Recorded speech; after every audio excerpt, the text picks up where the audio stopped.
Charlotte's alive! How do we know she is alive? I hate when people talk during the movie. No wire hangers ever! You are tearing me apart, Lisa! Your stupid minds! Stupid! Stupid! Relax. It's all in bad taste. I read some interesting shit today. It was movie moments that wouldn't have happened if they had the budget. Okay. And one of them was Texas Chainsaw Massacre. Oh, let me guess. Oh, shit, you've really put me on the spot. It's one of my favourite fucking movies. I'm trying to think of the most, like... The big chainsaw scene at the end where she's being chased for, like, 20 minutes. No. Something the director did, he thought would cost too much money to employ someone for something. So he just did it himself. You are fucking my brain up. The music, he did the score. Oh! What, Toby Hooper did the score for fucking Texas Chainsaw? Texas Chainsaw, so... For realsies? For realsies, he used, like... I feel like I don't want this to go on podcast, because I feel like as a horror fan, I'm going to get my credentials revoked, because I should have already known that. Like, that feels like Horror 101. He used, like, beating up instruments and, like, shouted into cardboard tubes, like, torture noises. Oh, so he did the Foley effects. Would he do the Foley effects and the actual... Actually, is there and even... the music, yeah, is there even a score for Texas Chainsaw? I can't remember there being too much of a score for that movie. He used broken instruments. Oh, okay. Is this, like, meant to relate to the film we're talking today? Because obviously Carpenter, as a prominent film director, are you checking your facts just to make sure you got this right? You're making me worried that this is all false news. Like, I'm worried that we're going to get cancelled because we're giving people the wrong fucking information. It may not be the most iconic piece of film music, but Toby Hooper's organic, visceral soundtrack is uniquely unsettling. Yeah, it was Toby Hooper. But I want to think that you brought this to this podcast with that thematic element, obviously with John Carpenter being a director and a composer. Fucking hell, Liam. I'm going to say yes, that was my intention, but it was more just I discovered that today. It's horror related. Look at you. And I was thinking about the Michael Myers like soundtrack. Halloween has a great soundtrack. It has one of the. That's iconic. I think it's the definitive horror. It's either way. It's just John Carpenter in general, because the two most iconic horror soundtracks are the Halloween and what? Is it the thing with like that? Yeah. It's the night he came home. It's the night he came home. The night he came home and ruined the fucking franchise again. And again. And again.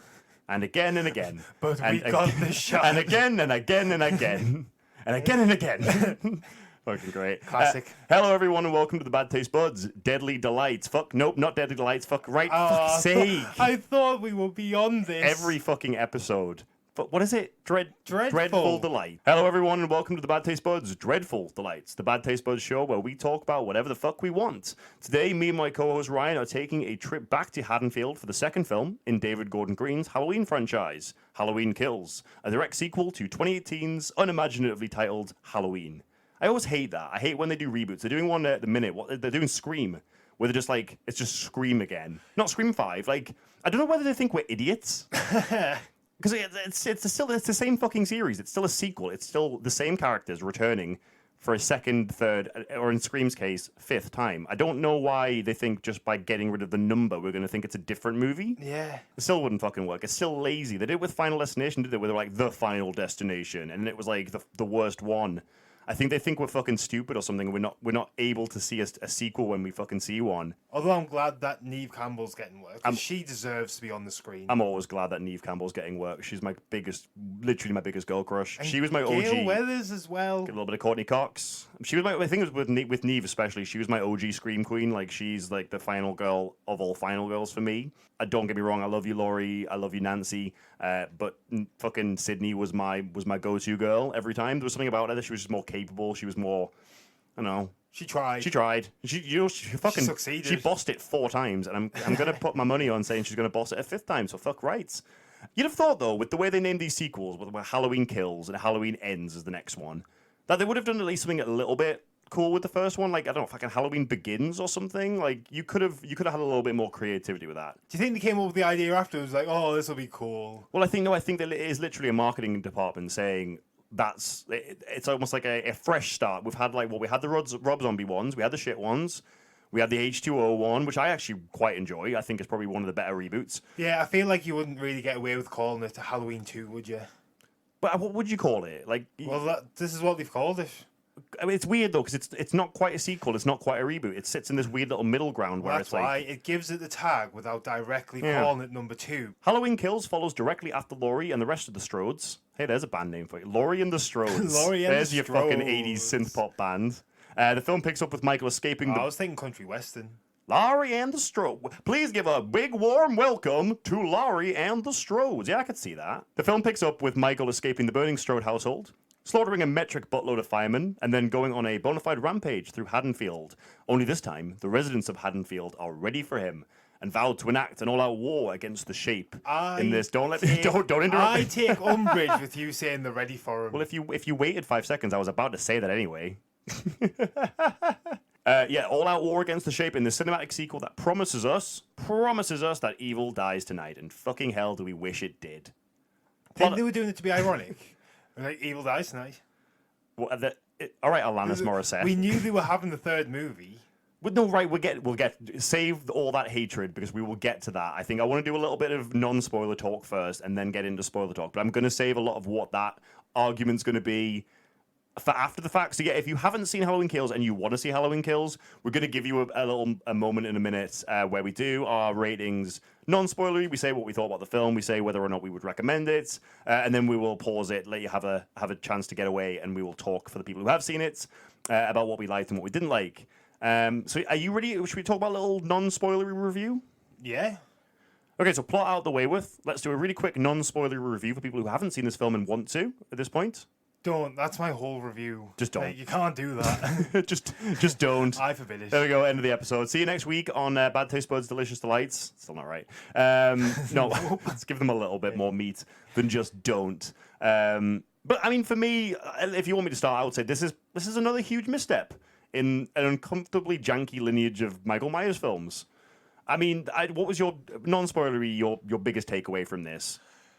It's messy. Mm-hmm. It's very messy. Mm-hmm.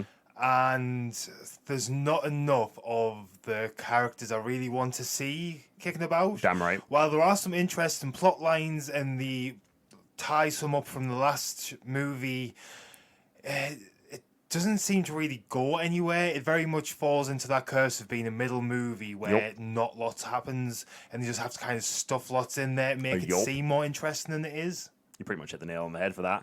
Right, give me a filibuster, because I think in order to properly analyze this film, I actually have to talk a little bit about the series as a whole, so you're going to have to give me like 2 minutes to rant, if that's okay. Yes, I will, before you go into it, I will say the visual effects were... Is this a joke? Are you building up to a joke here? Glamorous was the word I was looking for. But in that sense of, glamour can so easily be stripped away, and underneath there might very well be nothing of substance. Okay, so yeah, I mean, it's similar to the 2018 version. It's a very pretty film. It works on an aesthetic level. They understand kind of a lot of what Carpenter... I think it does feel like a modernized version of what Carpenter's vision was in the original aesthetically. But again, as you say, aesthetics are only skin deep. I'm gonna go through them, every single fucking one. Good Myers, bad Myers film. I'll go make a sandwich while you get the kettle boiled. Make sure you come back.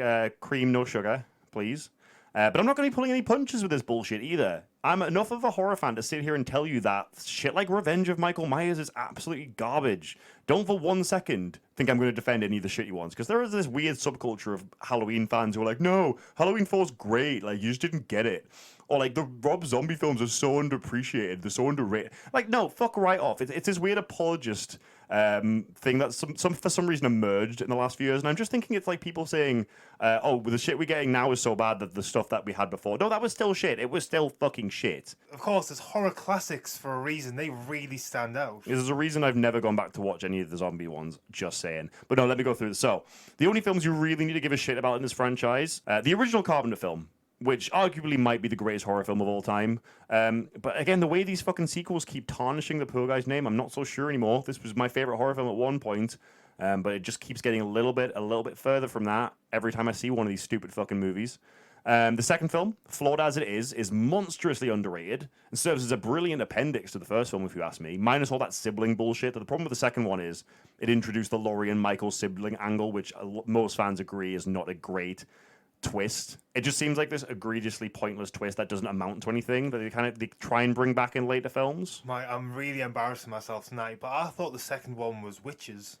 Right, now you're getting on. You're right there. You're getting there. Number 3 is Season of the Witch. Number 3, what happened was Carpenter and Hill, the producer, they really, really wanted to turn this into a serialization. So Season of the Witch is the only film in the series not to feature Myers as a character. And I think that's what we do in the first one and second one before you turn it into an anthology. I mean, not necessarily. There was still a little bit of more of Michael's story. You remember how the first one ends. Oh no, I fully understand, but I feel like if you want to make something an anthology series, you shouldn't make 2 of one thing and then try and turn it into an anthology. By this point, you've turned this person into He's an icon, character people yeah. want to see. He's an icon. And then you're trying to change that up. You've missed your ship. A lot of people agree with you. Honestly, I don't. I'm not a person who's going to sit here and think, oh, well, I want to see Michael every fucking time. No, it's not. I'm not bothered about Michael. I'm just saying it's bad marketing. Maybe. You're not wrong. I'm not wrong. But if you watch Season of the Witch, Season of the Witch is actually a phenomenal film that gets underappreciated by most people. Oh, agreed. Because it has one of my favorite horror scenes of all time. There's a scene, I don't know if you remember, there's a scene, and spoiler alert for anyone who's not seen Season of the Witch, please do, it's great. There's a scene midway through where the kids are wearing the mask and they're watching the TV, and it's the Silver Shamrocks theme, which is one of the most catchy fucking themes in any horror film. It's Happy, Happy Halloween, Halloween, Halloween. It's great. And then faces just start melting underneath these masks, and it's this great scene of these bugs oozing out of these like kids' mask faces, and it's disturbing as all hell. It's fucking wonderful. Wholly underappreciated. 4, 5, and 6 can just get in the bin. I have no desire ever to revisit the Cult of Thorn bullshit or fucking Jamie Lloyd. Get right in the bin. Not happening. Not interested. And any apologists of 4, 5, and 6, fight me. Fight me in the comments. Do it right now. Give H2O a go if you're bored. For me, it's intensely dated now, and it falls into that weird little Kevin Williams on a day off category. You know, like with something like I Know What You Did Last Summer, that really dated 90s kind of genre film. So I think something like The Faculty still holds up to date, and obviously Scream, yeah, hold up. Scream and Scream 2, they're both Kevin Williams classics that I think will hold up. But then something like I Know What You Did Last Summer, I personally on a rewatch is a. I will never not appreciate this film for giving me Jennifer Love Hewitt as the Ghost Whisperer. Without this movie, she may never have got there. What are you waiting for? Just that scene. Oh, I kind of give a scary movie as well, which may actually be a detriment. Anything that gave a scary movie is a detriment. Resurrection is probably the worst film of all time. It was the one that came after H2O. It's the one where... Oh, no, I've not seen that It's the one where Michael Myers, like, kung fu fights Busta Rhymes. Oh, I've fucking heard of it, though. Yeah, it's pretty... There's a reason I haven't watched it. Skip the zombie films. Both zombie films. Sorry, I know there are a lot of apologists for the zombie Halloween films, and I think they're fine. I think he's doing his usual Rob Zombie bullshit where he always tries to work with his like weird janky video edits, and there's always, you know, Sherry Moon's gonna be there. Yeah. And I always just think Rob Zombie works best with original concepts anyway. Like I feel like this limits him a lot. Like I'm actually a massive zombie fan, but both the Halloween films are probably very low down in my. Oh yeah, Devil's Rejects will always be one of my Devil's favorite Rejects movies. is perfect. A fucking House of a Thousand Corpses, Yeah, the originals. Fucking great. maybe not 3 from Hell, but you know, the first two. First two. Fucking wonderful. I don't know how that bodes for his Munsters remake. If we're talking about, have you heard about this? I used to watch the Munsters a lot, and it's really going to be very different once Rob gets his hands on it. Well, I wonder what they're going to let him do, because it obviously has to be G. It has to be like rated PG at a maximum. But it's also meant to be comedic. It is kind of the vibe it always was. I don't think I've ever seen Rob Zombie do comedic successfully. No, not like purposefully. It's kind of like you get comedy from how Awkward. grim things Yeah. are and Yeah, awkward things are. But the Munsters, like the dad was a buffoon. Yeah. It's a very different tone for Zombie, and I think it's going to be interesting seeing what he does with it. But Halloween wasn't it for me. I think that was probably one of his biggest missteps. The 2018 one is fine. The first in David Gordon Green's planned trilogy. It's a good enough sequel with some interesting ideas. Definitely better than this dumpster fire. We'll get to that very soon. That takes us nicely into this stupid fucking movie. What did you think of the 2018 one? Do you remember it much? The Halloween. Yeah, the Halloween. Just that's Halloween. That's what they should have called the final. Final Destination, The Halloween. What do you think? It's not stuck with me iconically. I barely remember things that happened. A couple of times during this movie, when they referenced things that happened in the first film, I was like, oh, fuck yeah, I forgot about that. You mean constantly? That's all they were fucking doing. Yeah.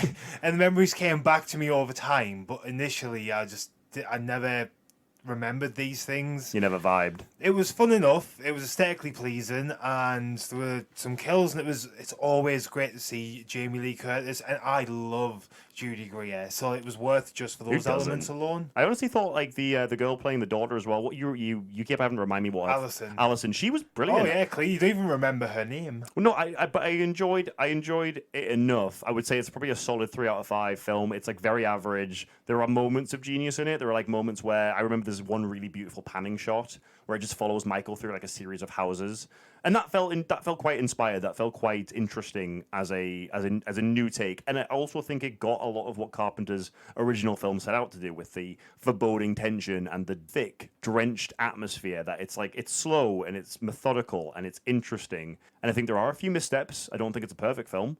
And I also don't think it adds that much to the mythology either. I think it does this thing where it's like, yeah, you're doing this whole like Michael needs to find Laurie or Michael needs to get back to his house bullshit again.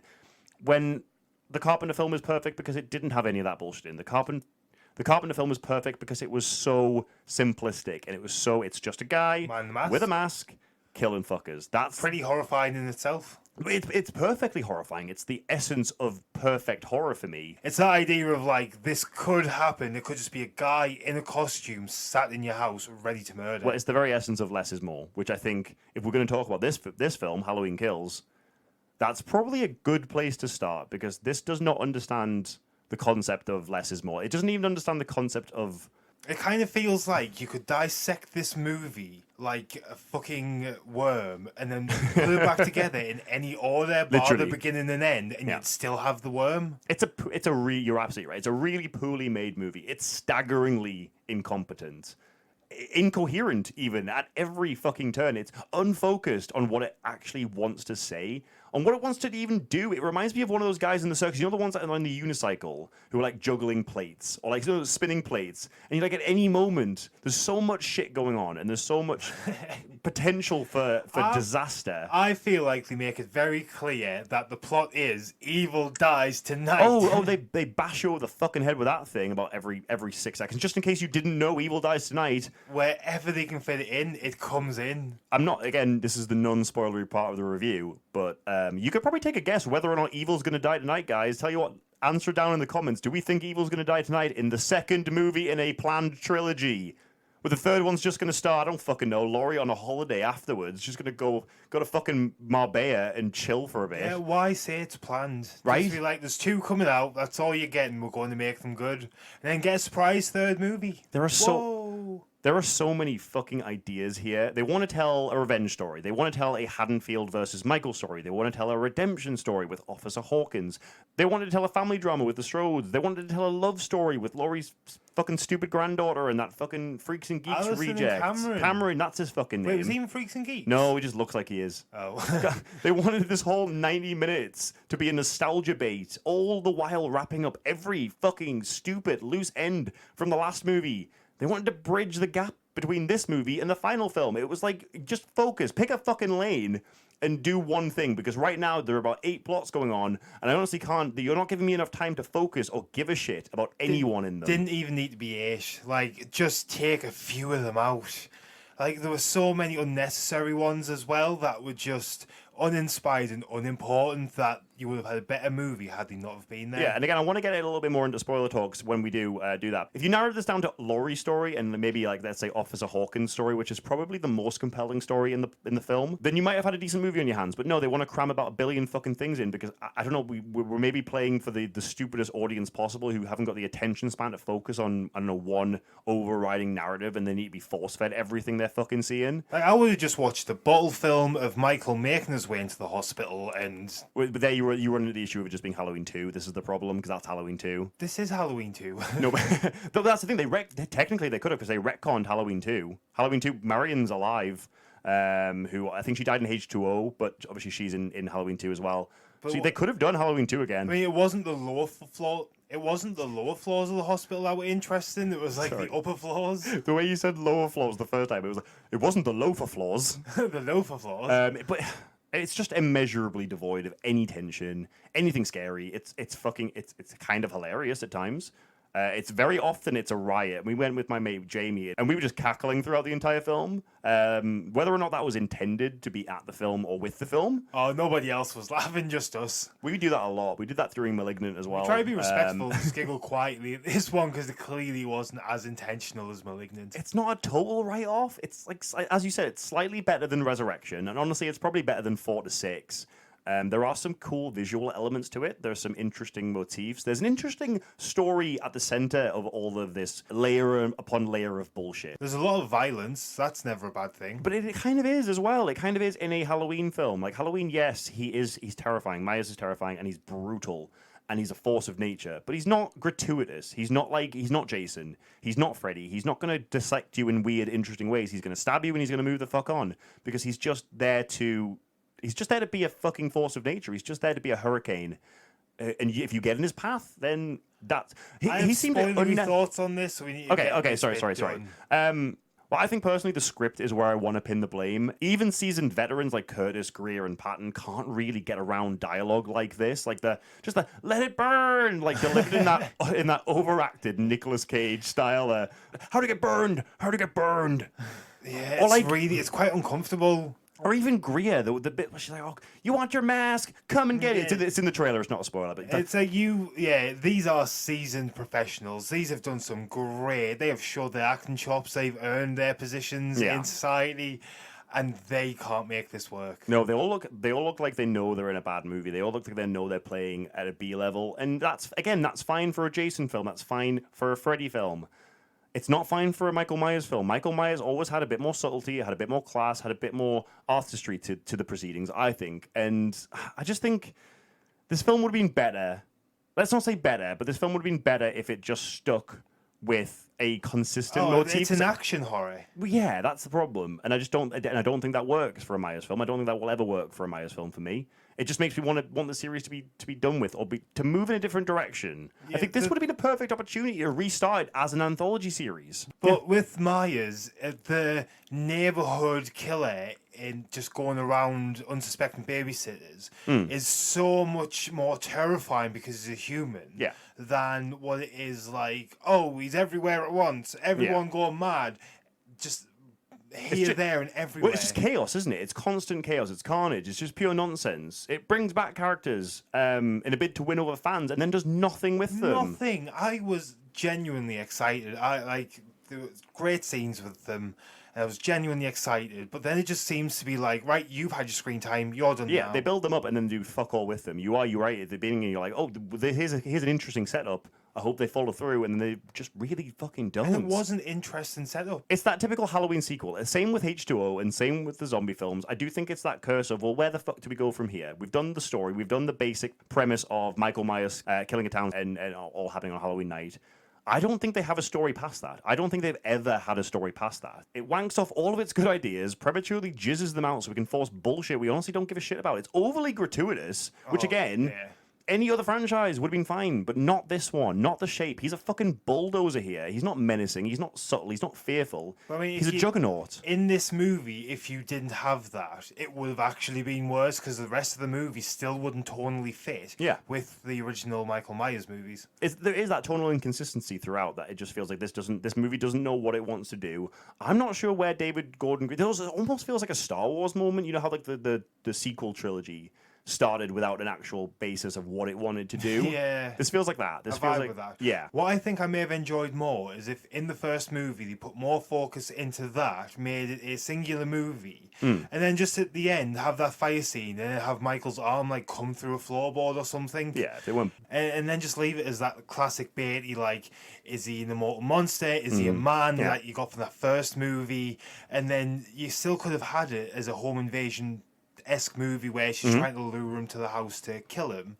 But you could have had that in a much more refined way as just, again, the neighborhood killer and wrap up whatever threads you need to, try and make it interesting, but then just end and let it go. Just let it die. You're right, that motif of evil dies tonight, it almost becomes self-prophetic. Where as an audience member, you kind of just agree. You're just like, yes, I'm done now. Just let it fucking die. Let it rest. It was at one point a seminal horror series. The first three, again, you could argue that's a perfect trilogy of films. You're right, it's not tonally consistent in the sense that the third film being an anthology is kind of weird. I do think there are some positives here. If we're going to like really search for them, there are some positives in this film. Like, for example, the side characters I thought were kind of cool. I wish they would have spent more time with the ones who weren't kind of...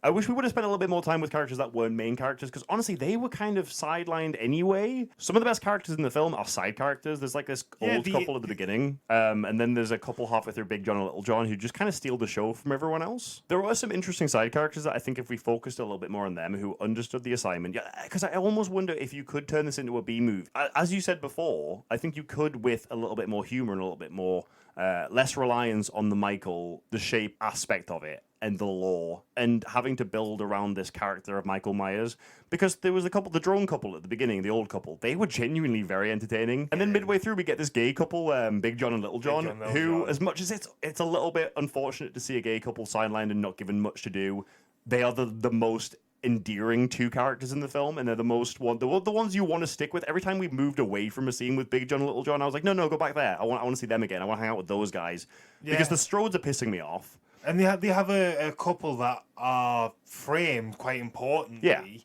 in the opening scenes, where they're living on Michael Myers' old street, and then they see the news on TV, and you're like, oh, right, so these are clearly important people, and then, side characters again. Yeah, you're right. They don't do enough with the good ideas, and they do too much with the bad ideas. I think that's the main point I want people to take away with. And use that if you want to go see it. I'm not going to stop people. I'm not going to say it's a total fucking Oh, no, you're probably going to time. see the third one. We're going to see the third one. Just go see it anyway. But I do feel it's quite segmented into, you get your screen time, we'll block you in at the beginning, and then they just fill like the Strode family into those scenes. I mean, I'm ready to do some final thoughts and then get onto a little bit of spoiler talk. We've done a quite thorough, in-depth review on this one. I wasn't expecting our non-spoiler review to be this long, but we've kind of covered most of the points. We do want to do a few spoiler talks with people who have seen it, so I'm just going to give and again, if you have an arbitrary rating, Ryan, I don't know if I didn't actually give you time to come up with one, so you've got a few minutes now. I'm going to give it Halloween 4 out of Halloween 10? 1. That makes zero sense. Oh, think about it. Oh, so Halloween 4, right, Halloween 1. No, that makes sense now. So it's like, right, you put it about on par with Halloween 4. You know what that's... Honestly, I've never seen Halloween 4, so I'm really unsure what I've just gave As it. a person who has seen Halloween 4, you're pretty spot on. That's about where I would put it too. It's just a total misfire for me on most cylinders. It's this weird amalgam. It's this weird Frankenstein's monster of ideas that never merge into anything with a beating heart or even a fucking brain. Like, this is definitely the stupid... And especially in a year... Sorry, I'm just in full rant mode. Especially in a year where we've had some of the most intelligent horror films. Like, let's harken back to Candyman, which I still to this day think that's probably one of the most important horror films we've ever had. You've had films like Malignant, you've had films like Sensi, you've had this it's been a strong year for horror for me. I don't know if it's just because of the COVID isolation, but I'm feeling like a lot of these are getting overlooked. Probably. But this has been an all-out success so far, so then what does that tell you? I'm giving this 3 Season of the Witch callbacks for no good goddamn reason out of 10. And if you know, you know. Let's do a little bit of spoiler talk. So if you haven't seen the film and you want to see the film, turn off now. It's been great. Check us out at Bad Taste Buds. It's been great to have you.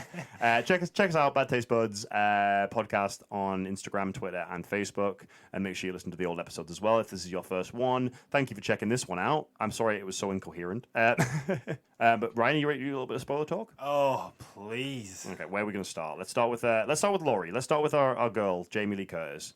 Because what a waste. What a fucking waste. Don't get me wrong, the stuff between her and Officer Harkin and Officer Harkin... Sorry, I kind of want you to leave this in a little bit because both times you said Harkins. Some of the best scenes are between Laurie and Officer Hawkins in the... You're just expecting me to go on with this. This is the library. thing. You've said it so many times now that there's no way I'm going to let you live this down, so I think your only option is to just continue with Officer Hawkins. I will keep this... Hawkins, put sorry. it somewhere else, but no. Bloopers. Officer Hawkins. Fuck off. Some of the best. It's fashion. It's fashion. Go. Some of the best scenes were between Laurie and Officer Hawkins in the hospital, and I don't know how I feel because she was absent from this movie. Wasted.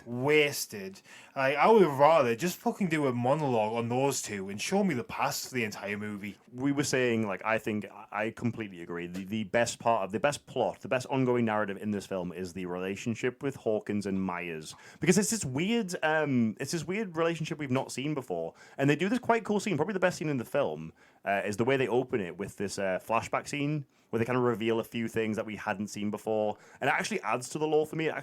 It bolsters it up a little bit, makes it kind of interesting, and it It ruins nothing. Either. It has this dynamic, a little bit. It has this dynamic that who's really to blame for what happened at the end of Halloween 1, and we kind of discover that Hawkins has his part to share in it. There's this cool, weird little redemption thing where he accidentally shot his partner, and you're right, he's the only character in this whole film with an emotional thread, I think.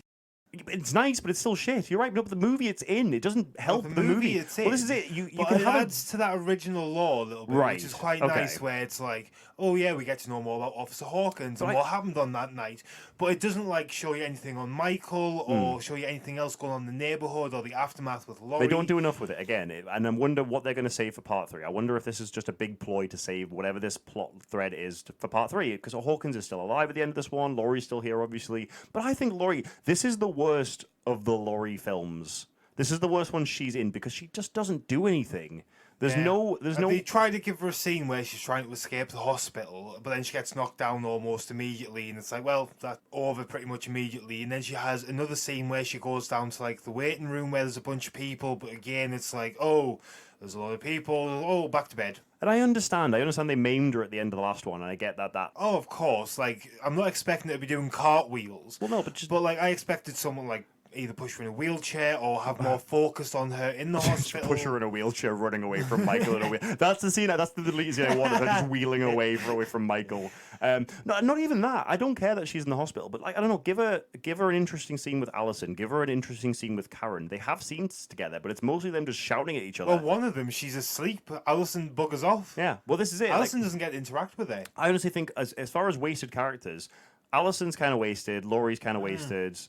Allison is ruined in my eyes. First film, quite into Allison. Now, her and Cameron have just ruined all respect I had for them. The way he died was just pitiful. It was a little bit embarrassing. We'll go elaborate then. What's the issue? So, like, his dad, Lonnie, took him on this car ride and, like, we're going to hunt down Michael. And then they get to the actual Myers house and he's like, oh, kids, actually, you best wait in the car. This was a stupid idea. I'm just a stupid Italian. But then it's like, why the fuck are you doing this? Like, the cell phones not exist. Text the big fucking group you were with and be like, oh, by the by, Michael's at his house. I've got the kids. I'm really enjoying how irate you're getting at the minute, but you're right. It's infuriating. And then the kids come charging in anyway because obviously Bloody they guys are off screen. they're rambunctious teenagers who. The guy preferred teenagers. Teenagers, and he just sprint into the house. No form of Split plan. up immediately. Split up immediately. Spent about 5 minutes fucking crying over Big John and Little John, who is a characters they've never met. Oh, who also Allison just like, yeah, she puts the gun on the floor and she's just crumbled over these characters. And I'm like, girl, you literally just fought him in a burning house. Yup. And why are you doing this now?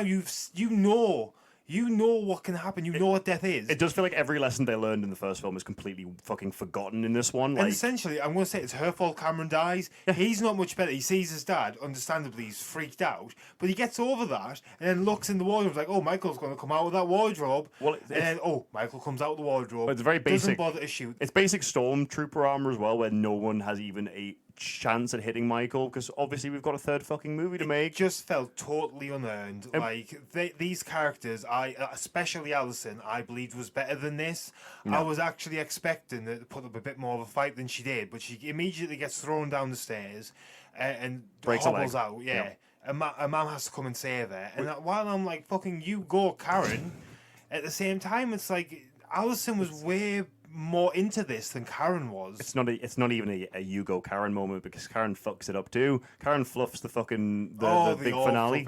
One of my biggest bugbears in any movie is when somebody hits someone with a weapon or shoots someone, then immediately discards that weapon. It's like that could come in useful. Well, I do like See that big crowbar you hold and you just smack them over the head with. Other people have heads that you might need to smack, or you might have doors to open. But you just leave it on the floor every single time. Well, I do like the one saving grace of this film, apart from Big John and Little John, who again unceremoniously get killed off when they were the best two characters in the film. Really sad. There's something about there's something about their relationship that really harkens I feel like I feel like there's something realistic about that relationship personally. But again, unceremoniously oft. They do this thing as well where a lot of Halloween sequels tend to follow this same formula where they're right. We've done the basic story. Now we've got to add an element of mysticism to it.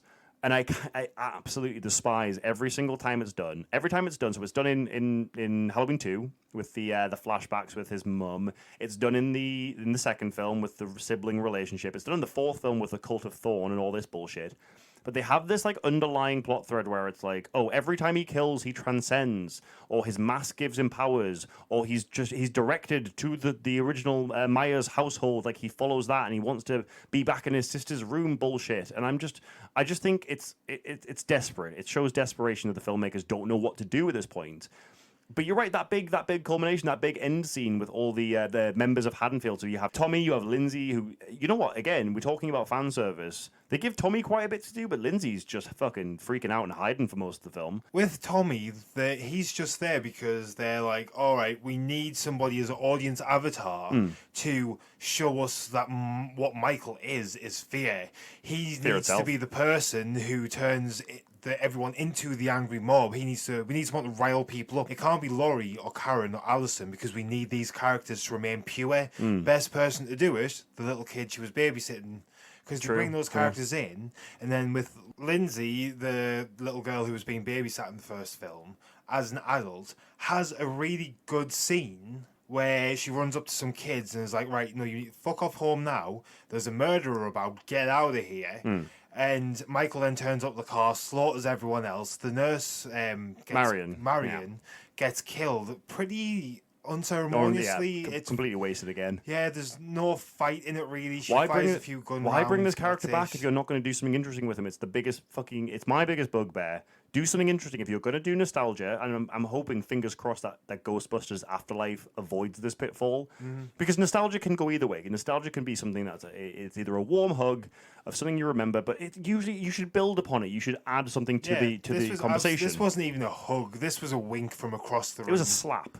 It was a slap, it was what it was, because it would just piss me off. But like Lindsay was perfectly fine. She hid, she got out, but then that's it for her. She's done. You've had your screen time. You're done. Well, they do. You're right. There's like Lonnie. Lonnie doesn't really have any agency until the end of the film. It's like, right, your turn now. We'll show you for 2 minutes. Yeah. Has a few minutes in the car, talks with the kids, goes inside, gets killed off screen. Yeah, literally, it's a waste. And it feels like the fingerprints of a movie or a filmmaker who didn't know what he wanted to do. And I often wonder whether or not this was like studio interference and whether the studio was like, look, nostalgia's big right now. We need to bring these characters back. We need to do this. But even then, you've now killed them. Yeah, so what was the point? Is Tommy and Lindsay still alive? No, Tommy's dead too. They killed Tommy. So he dies during the mob scene, I'm sure he does. Yeah, Michael gets up and wrecks him. So Tommy's killed during the final scenes, so you've got Lindsay. Lindsay, yeah. She's the last one alive, and it's just kind of like... It's not going to matter. Meh. It's not going to matter. It's not going to matter. I very much doubt she's going to have a big part. I'm going to call it right now. Film. I think she's going to die in the opening scene of the next film. I think that'll be the way they introduce it. I don't even think they'll bother. No. I mean, like, right, we've got our final movie now. We got that middle one out of the way. I do want to quickly talk about the point of the mob mentality thing. This idea, because I think again you have a movie with interesting ideas at its core and interesting concepts that it wants to play with. Because I do think there's an interesting story to be told about the Evil Dies Tonight, the almost like the Make America Great Again mob mentality that's going on. While you think that justice is going to be served that the police can't handle, at the same time... Which, to be fair, they can't.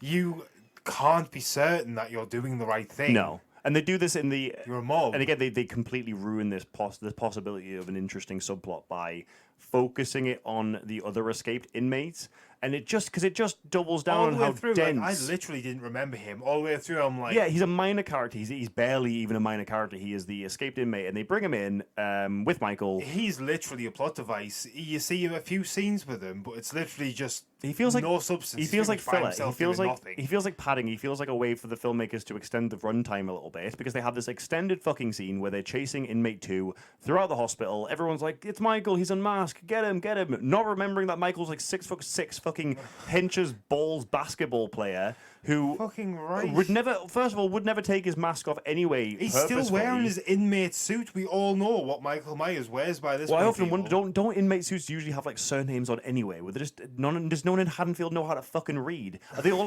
all short sighted and forgot their fucking glasses that day? Because there's no way you could mistake it. And at best, it culminates in this kind of gory scene where he jumps out the window, and it's like, okay, But then it just waste. feels forced because it's like we know what direction you're going in. You're trying to push that. Oh, Michael Myers is fear, and he's making everyone into bad people. He's Yeah. making us lose our minds and give in to our base instincts of like protecting the herd. But that leads to bad things, boys and girls. And I also he think- jumps out the window because he's trapped like an animal, and it's like, right, that's really heavy-handed, guys. I also think it's this weird way of setting up Karen as a more of a protagonist for this film. Like, I think they realized that they didn't do much with Karen, and again, curse them because not doing much with Judy Greer should be a crime punishable by What's death. the point? She is a treasure. She's a national treasure. And yeah, I think it's their way of setting up Greer as this film's protagonist, but I don't think they do that successfully either. No. So even her death then feels unfucking justified. I'm going to put death in quotation marks because I think they're doing the same thing with her death that they did with Hawkins. Because Hawkins, quote unquote, died in the She's just first been one. stabbed in the back. Someone Yeah. can run into the room. She at any might be second. fine. But I mean, I will be disappointed if she's not because I fucking love Judy Greer. Judy Greer deserves better than these movies. My favourite horror characters are the ones who have seen Zombieland, the ones who know the rules and know how to survive these things. And one of those, where this is the going. most important and my biggest bugbear of all horror movies, it's like the weapons, just discarding them after you've used them. You have a lot of bugbears. Get the double tap in. Not double tap, triple, quadruple. Just decapitate the corpse, Yeah. mash its head into Yeah. a pulp, set the rest of it on fire, scatter the ashes to the four winds, keep the heart in a box, Yeah. it locked away 50 feet You've underground. thought about this. This is how you stop a person like Michael. The mob have Michael pinned down. Yeah. Karen has a knife in his back. Yep. She drops the knife. Michael's then embarrassing. confronted by the mob because she lures him away. But then they're like, oh, right, we've knocked him on the floor. And I'll tell you, they are savage. He's with on him. one now, lads. They beat him, they fucking shoot him, they do all sorts to him. He's on the floor, but he keeps getting up and he keeps moving and he keeps going for his knife.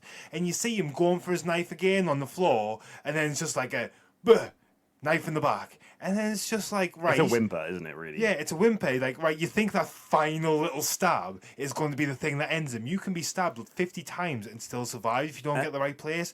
Mash the head to pulp. And I think you could forgive it a little bit if this was their first experience with Myers. That's literally the point in the movie where they're all screaming, "Evil dies tonight, we're the angry mob." Yeah. And they take it to the point of violence. For most of if them- you're doing that, do it right. They do this stupid thing where I think Laurie is the only one who understands that he's transcending and that he's more than a man. But no, for most of them, if they, most of them have had at least one experience with Myers up to this point, they should know that there is not enough just to stab this motherfucker. You need to separate Tommy him. even makes the point of saying Michael is fear itself. He's turned us into this. And Yeah. he makes a big speech after the inmate dies. And it's like, you clearly know what he is. You're calling him an incarnation of fear. Yeah. Treat him as such. It's just embarrassing. You're right. It just treats the characters like idiots. It treats the audience like idiots. It treats Carpenter like an idiot. And I'm a bit confused because he's still a producer on these films. I don't know how he read this script, if he even bothered reading the script. But I don't know how he read the script and actually signed off on this bullshit because it's kind of a slap to the face for OG Halloween fans. I think it's a massive slap to the face for people who appreciate that first film on the level that I appreciate it as a horror classic, as a staple of the genre, as probably one of the most perfect horror films ever made. And then you're right, you get this stupid knockoff Jason rebrand with this fucking stupid movie, and it just shits all over the legacy and it shits all over the lore. And And you know what? I may have been okay with that had you have done it really well, because there always was this is he, isn't he kind of mentality. They've when it never comes done it to well. They never have, and clearly they haven't again. there hasn't, apart from Halloween 2 and then 3, which doesn't even involve Michael. I guess you can probably argue that there's only been one genuinely great Halloween sequel with Halloween 2. H2O is fine. It's fine. It's not a great sequel. The biggest issue, I think, for me, the last point, 'cause I'm just aware of the time. The last point that I want to get onto is the fact that this. The ending, everything, the movie. I just think this suffers. I think the biggest thing that this film suffers with is it being a middle movie. I just don't think they thought this through, and I don't think that they thought that there would be any... I don't know how they could have thought that there would be any tension, any fear, any interest in this narrative of Evil Dies Tonight, this narrative of this lynch mob, in a movie where we're pretty sure Michael's not going to die. Yeah. That just seems like a fundamental base 101 screenwriting issue that should have never gotten past the editing room. But I don't see, I couldn't make a movie. I think you might be able to make a one that's better than this. But I would try and break the cycle. It's a clearly defined thing in cinema that the middle movies really suffer from a ambulance plot, or where it's just exposition or all set up for the final film. Try and break that cycle, people. Who was I talking to? I think it was Greg, Bear Hug Club Greg, who said this plot would have served a lot better in the last movie. This would have been a much better plot for Halloween Ends. Yeah. Because then you could have the tension of, oh, maybe they're actually going to do it. Maybe they're actually going to kill Michael. Maybe that's how they're going to fix this. But in the second film, this makes zero fucking sense. It borders on idiocracy. It really does. For the next movie, I will be very interested to see if Laurie actually manages to kill him, because obviously she's going to have to be the hero. If anyone can kill Michael, she is the only person who can. I think I know my prediction for Halloween Ends, if you want to talk about it a little bit before we end the episode. I'm very interested to hear your prediction. Michael and Laurie are both going to die. I think they set it up in this one. I think they set up this weird thing where Laurie's convinced that Michael's after her, and she's convinced that this has to end with both of them. Yeah. And I think Laurie's going to have to make some heroic sacrifice to save Allison, and Michael and Laurie are gonna. I'm gonna call it now. It's going to take place in the Myers house. The Myers house is going to burn to the ground, and they're going to die with it. And then there'll be probably after the credit scene when Michael shows the fuck up. Well, this is it. Yeah, I'm interested to see whether Michael actually shows up in the after credits, just that final scene. Because, don't get me wrong, I don't really give a fuck. No, at this point I'm done. It's literally just that kind of grim interest of, I'm just curious. They've mangled him in this film. All right, now you've made him Jason Voorhees. Mm-hmm. What are you going to do for the third film to actually entertain us? Jason versus Michael versus Freddy versus Laurie. I would watch that. If Laurie won. Well, you know what? Actually, I've just thought about this. I think the best sequels... what you kind of just hearkening to what you just said, the best horror sequels are the ones that almost don't give a shit and are just having a lot of fun. Like Freddy vs. Jason's not a great movie, but it's fun as fuck. Yeah, Jason X is fun as fuck, and it's because it's like, right, well, we know we're not going to capture that magic. We know we're not going to capture that essence of the first film. So we're just going to give you a rootin' tootin' good time. So my prediction for Halloween Ends is that Michael and Laurie get on a shuttle to Mars. They somehow get to Nevada. They get on like a NASA shuttle to Mars, and they have. She goes to kick him in, but he grabs her leg at the last minute and yanks her. She lands in the rocket, and they blast off into space. And then it's like you have a middle episode that takes place on the ship where it's just her running through different decks. She never actually encounters Michael. But she's just running from room to room. No, I was thinking, flip the script entirely. We've got this odd couple situation where they're the only two left on Mars. And he's like, well, I can't fucking kill her. And then, he's like, well... I hate to breed. Well, this is it. And then they start... humans. Well, this is it. They work out their differences. They start a family. And then one day, Allison... Baby comes out looking like Captain Kirk. Allison builds a rocket to go get her grandma back. And she arrives and she's like, whoa, Mom, You've sold out. You've sold out to Michael. How could you? And then there's a big battle between Laurie, Michael, and Allison. The end, and we don't know Karen's dead. She can be part of and this. then NASA nukes Mars. Karen's okay with it. They get back, and she's just happy that her mum's found love in her old age. I'm done talking about this movie. We've somehow managed to talk about this for almost an hour. Sorry for this one being such a long one, guys. We had a lot of fun talking and bitching about this film. I think I've had this build-up rage about this movie for about a week since we saw it. That was oddly cathartic. I didn't know I needed that. We weren't even meant to do this as an episode where I was like, well, we've got a lot to talk about. Halloween Kills. Halloween's always going to be a big horror franchise. It's fine. This isn't Dreadful Delights. It's delicious delights. Whatever. It's a movie podcast about movies. This is a 3 out of 10 movie for me. I had a little bit of fun laughing at it. I enjoyed Big John and Little John. I enjoyed Professor. What did you say? No, Professor. I enjoyed Officer Hawkins' narrative. I'm and I glad think you said that because honestly, I keep forgetting his name, calling him Hawkins.